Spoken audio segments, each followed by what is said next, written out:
Hello and welcome to Every Dad DIY. I'm Gavin. Today we're going to be taking a look at the welder.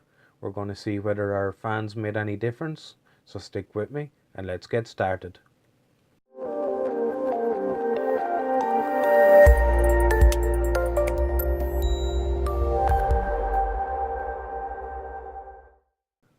Right, so this is going to be a short enough video. I'm just going to put the results up on screen. I'll put me welding in the background and we'll just go through what I found.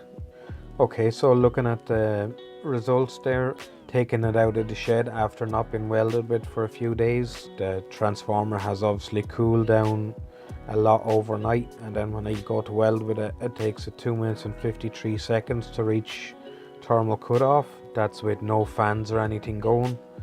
I then put the fan on and let it cool down, and it took 7 minutes and 56 seconds for it to cool.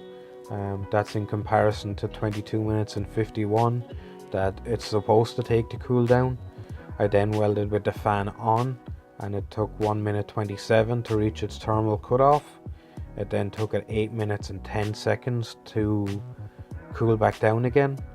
I then welded with the fan off and it took it 1 minute and 10 seconds to reach thermal cutoff.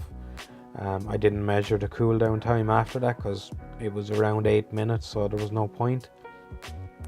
So you can see that the cool down time is almost a third of its original, so 22:51 compared to around 8 minutes, and the welding time with versus without the fan increased by 17 seconds.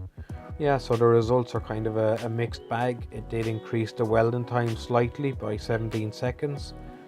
But on the cool down side it made a huge difference, so we've gone down to almost a third of the original cool down time. So in my opinion it's worth it just for the cool down, even if it doesn't extend the welding time.